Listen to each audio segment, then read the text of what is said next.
ये कहानी एक जादूगरनी की है जो एक तालाब में रहा करती है। उसके पूरे जिस्म में बेशकीमती हीरे जवाहरात लगे होते हैं। उसकी पूरी स्किन सोने की बनी होती है और उसके शरीर से सिर्फ सोना निकलता है। और वहीं इस जादूगरनी की एक खास बात थी कि जब भी कोई इंसान उसकी डरावनी आवाज सुन लेता था तो वो उसके वश में हो जाता था और वो उसे पाने के लिए कुछ भी कर लेता था। और इसी लालच में सबके सब मारे भी जाते थे। लेकिन एक दिन इसके पास एक ऐसा योद्धा आता है जिस पर इस जादूगरनी की जादू नहीं चलता है। अब आगे वो इस योद्धा के साथ क्या करती है, चलिए इस कहानी की शुरुआत करते हैं। तो कहानी की शुरुआत में हमें जंगल में कुछ योद्धाओं को दिखाया जाता है जो लगातार आगे की तरफ बढ़ रहे होते हैं। और इन सब योद्धाओं में सबसे आगे जिबारो नाम का एक शख्स होता है। और इन योद्धाओं के हालत देखकर हमें पता चलता है कि ये लोग दूसरे राज्य में जाकर उस पर हमला करते हैं और वहाँ का सारा माल लूट लेते हैं। यानी कि एक तरह के ये लुटेरे भी होते हैं। अब ये सारे योद्धा चलते चलते थक जाते हैं, इसीलिए एक जगह रुकने का डिसाइड करते हैं। वहीं पर हम जिबारो को देखते हैं जो अपने घोड़े को एक पेड़ से बांधने के बाद पास ही के एक झील से पानी पीने के लिए जाता है। अब जैसे ही वो झील के पास जाता है वो देखता है पानी में एक सोने का टुकड़ा है। अब ये देखकर वो एकदम से हैरान हो जाता है। दरअसल इन योद्धाओं का यही तो काम होता है, वो दूसरे राज्यों को जाकर लूटते हैं। लेकिन यहाँ पर जिबारो को ये नहीं पता होता है कि पानी के अंदर से उसे कोई देख रहा है। अब यहाँ से जिबारो जाने लगता है, तभी उसे महसूस होता है कि उसके पीछे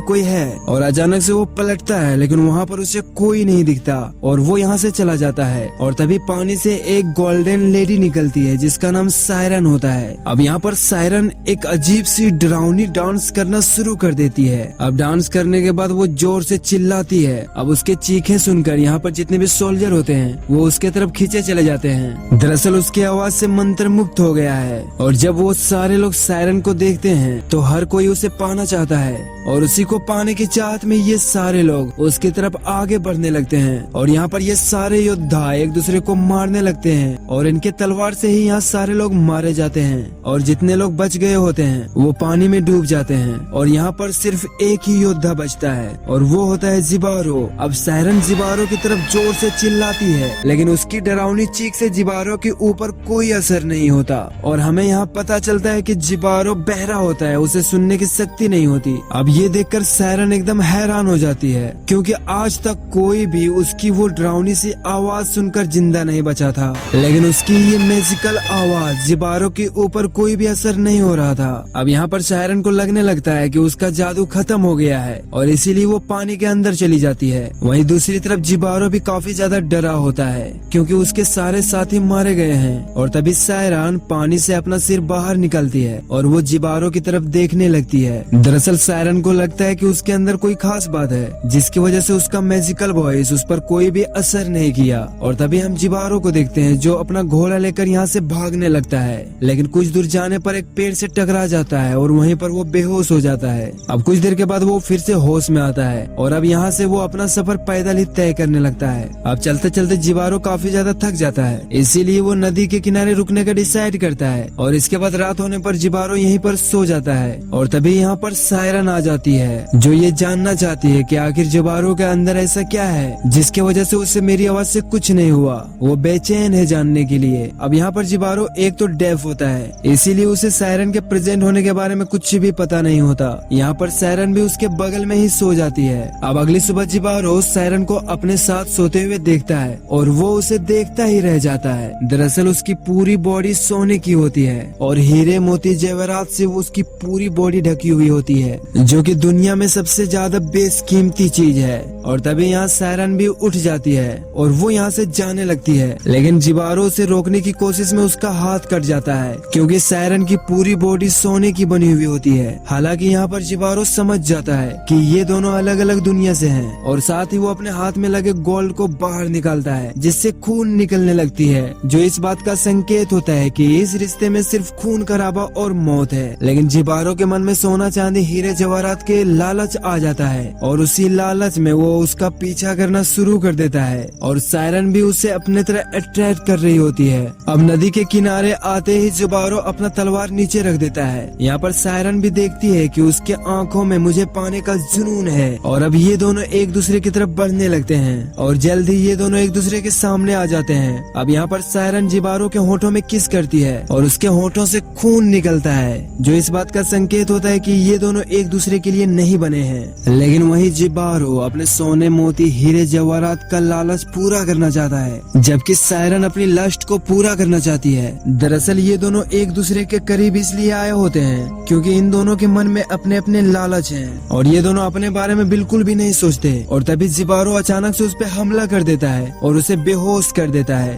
और इसके बाद जिबारो उसके बॉडी से सोने को अलग करने लगता है और साथ ही उसकी स्किन जो कि सोने से बनी होती है उसे भी निकाल देता है। और जिबारो जब उसका सोना निकाल रहा होता है तो यहाँ पर सायरन काफी ज्यादा इंजर्ड हो जाती है, लेकिन यहाँ जिबारो को उसके दर्द से, उसकी चोट से कोई भी फर्क नहीं पड़ रहा होता है। वो बस अपना लालच पूरा करना चाहता है। अब यहाँ पर जिबारो उसके बॉडी से टोटल जितने भी उसके बॉडी में गोल्ड था, वो जवाहरात थे, वो सब कुछ निकाल कर उसकी बॉडी को नदी में फेंक देता है और वहाँ से वो सारे सोने को लेकर निकल जाता है, जिसे उठाने में जिबारो को काफी प्रॉब्लम होती है। लेकिन फिर भी उसके अंदर का लालच कहता है कि उसे सारा सोना लेकर ही यहाँ से जाना है, जबकि वो जानता है कि इस जंगल से निकल पाना इतना आसान नहीं है। वहीं दूसरी तरफ हम सायरन के बॉडी को देखते हैं जो नदी के सहारे बहते बहते अपने तालाब तक पहुँच गई होती है और तभी वहाँ पर खून का एक सैलाब निकलता है और वो सैलाब पूरी नदी में फैलने लगता है। वहीं दूसरी तरफ जिबारो बहुत ज्यादा थक गया होता है, इसीलिए वो नदी के किनारे जाकर पानी पीने लगता है जिसमें सायरन का खून मिला होता है। और जब पानी के साथ उसका खून उसके पेट के अंदर जाता है तो यहाँ पर उसे सुनने की शक्ति वापस आ जाती है, वो सुनने लगता है। अब क्योंकि उसने पहली बार आवाज सुनी होती है इसीलिए वो अजीब पागलों जैसी बिहेव करने लगता है, इधर उधर भागने लगता है, खुद को मारने लगता है। उसे कुछ भी समझ नहीं आ रहा होता है कि उसके साथ क्या हो रहा है और जल्दी वो अपने आप को शांत भी कर लेता है और यहाँ से निकलने की तैयारी करने लगता है। वहीं हम सायरन को देखते हैं जो एक बार फिर से पानी से बाहर निकलती है और वो अभी भी जीवित होती है और जब वो अपने शरीर को देखती है तो उसे बहुत दुख होता है क्योंकि उसके शरीर के सारे जेवरात जो उसके शरीर के शोभा बढ़ाते थे,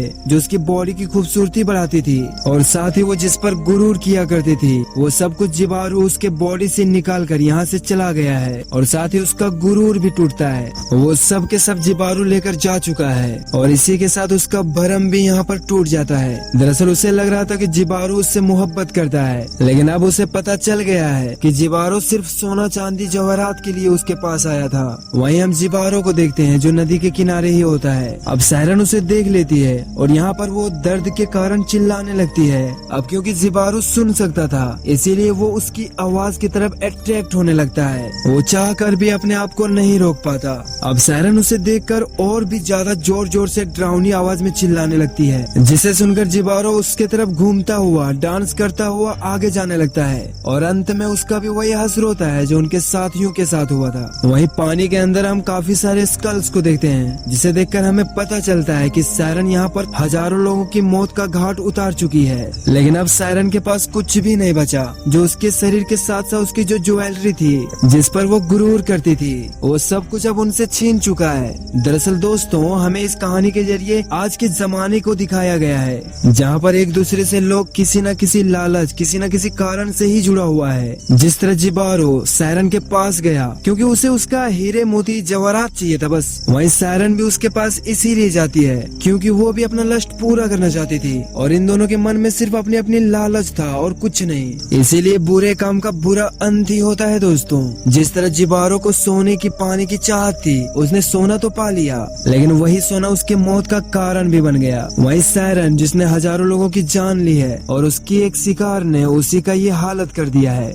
जिसके बारे में उसने कभी सोचा भी नहीं था। उसके सारे ज्वेलरी जिस पर वो कभी गुरूर किया करती थी, उस पर घमंड करती थी, वो सब के सब उससे छीन लिया गया है। आज के जमाने में लोग उतना ही गुरूर है जितना कि जिबारो था। उसने सायरन के बॉडी से उसका सोना निकालते समय उसे काफी ज्यादा इंजर्ड किया, उसे जख्मी किया था, उसे दर्द पहुंचाया था। और आज की दुनिया में भी इंसान अपने लालच को पूरा करने के लिए मेरे सामने वालों को कितनी तकलीफ हो रही होगी इसके बारे में सोचता तक नहीं है। जिस तरह सायरन ने अपने लस्ट पूरा करने के लिए उसने बहुत बड़ा रिस्क लिया था, ये जानने के बाद भी कि वो एक सोल्जर है और ये दोनों अलग दुनिया के हैं। और आज के जमाने के लोग भी अपने लस्ट, अपने लालच को पूरा करने के लिए हर तरह के रिस्क लेने के लिए भी तैयार है, भले ही उसमें उसकी जान ही क्यों न चली जाए। हालांकि ये जिबारो की कहानी एक सिंपल एनिमेटेड कहानी लगती है, लेकिन इस कहानी के पीछे कई सारी सच्चाई छुपी हुई है जो बार बार आपको देखने पर पता चलेगी। इसे आप नेटफ्लिक्स में देख सकते हो। वेल गाइस, अगर आपको वीडियो अच्छी लगी हो तो चैनल को सब्सक्राइब जरूर कर लेना और कमेंट करके जरूर बताना आपको ये कहानी कैसी लगी, क्योंकि भाई मैं आपका कमेंट पढ़ता हूँ यार। Thank you for watching.